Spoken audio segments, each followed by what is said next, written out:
बुवाबाज आमदारांच्या राजीनाम्याच्या मागणीसाठी माकपचे शहाद्यात आंदोलन, तहसीलदारांना निवेदन। राज्यातील कथित बुवाबाजी प्रकरणावरून 39 आमदारांच्या राजीनाम्याची मागणी करत मार्क्सवादी कम्युनिस्ट पक्षाच्या शहादा तालुका कमिटीच्या वतीने सोमवारी निषेध आंदोलन करण्यात आले। यावेळी तहसीलदारांना निवेदन देत संबंधित आमदारांची यादी जाहीर करून तातडीने कारवाई करावी अशी मागणी करण्यात आली। माकपच्या निवेदनात म्हटले आहे की लोकप्रतिनिधी हे संविधानिक पदावर असून वैज्ञानिक दृष्टिकोनाचा प्रसार करण्याची जबाबदारी त्यांच्यावर आहे। मात्र काही आमदार तंत्र मंत्र जादूटोना यासारख्या अंधश्रद्धेला प्रोत्साहन देत असल्याचे आरोप समोर येत आहेत। असे वर्तन संविधानिक जबाबदारीला धरून नसून समाजात अंधश्रद्धेला खतपाणी घालणारे आहे, असा आरोप पक्षाने केला। भोंदूबाबा अशोक खरात यांच्याशी संबंधित प्रकरणात कठोर कारवाई करण्याबरोबरच त्याला समर्थन देणाऱ्या लोकप्रतिनिधींवरही कारवाई करावी अशी मागणी करण्यात आली। तसेच या प्रकरणात फसवणूक झालेल्या महिलांचे कथित व्हिडिओ सोशल मीडियावर फिरत असल्याने त्यांच्या सन्मानाला धक्का बसत असून असे व्हिडिओ तात्काळ हटवावेत असेही निवेदनात नमूद करण्यात आले आहे।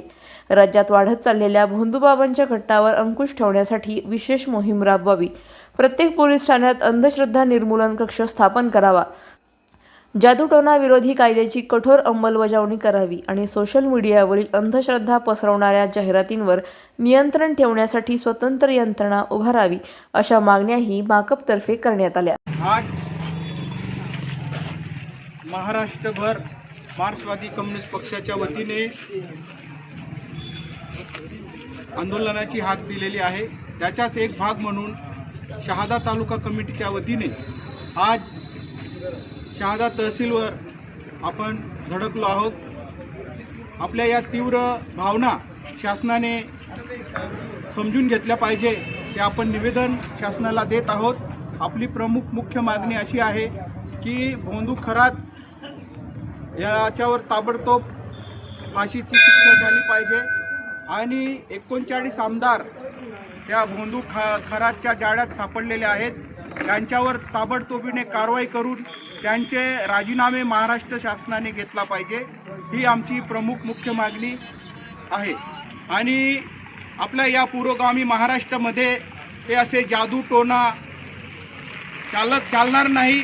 याच्या पुढे असे महाराज असतील त्यांना तातडीने महाराष्ट्र शासनाने दखल घेऊन त्यांच्यावर कारवाई करून पुढचा अनर्थ टाळला पाहिजे। कारण महाराष्ट्रामध्ये आता हा एवढा मोठा अशोक खरातचा प्रकरण गाजत आहे, हे म्हणजे फक्त आजचे आणि या 2-4 दिवसाचे नव्हे, त्यांनी खूप वर्षापासून काम सुरू केलेलं होतं।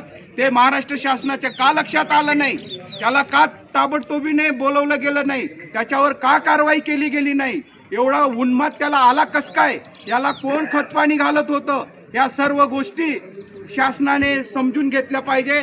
आणि जे काही आमदार, जे काही लोकप्रतिनिधी, जे काही कोणी अधिकारी असतील त्यांच्यावर ताबडतोबीने ॲक्शन घेऊन त्यांना बडतर्फ करा आणि आमदारांनी राजीनामा दिला पाहिजे, तेव्हाच या महाराष्ट्रामध्ये सुख शांती लाभेल, अशा पद्धतीच्या मी या ठिकाणी भावना व्यक्त करतो।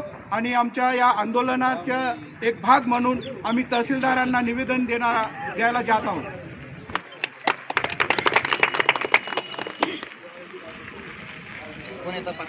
अशाच घडामोडींचा आढावा घेण्यासाठी आजच आपल्या YouTube चॅनलला सबस्क्राईब करा।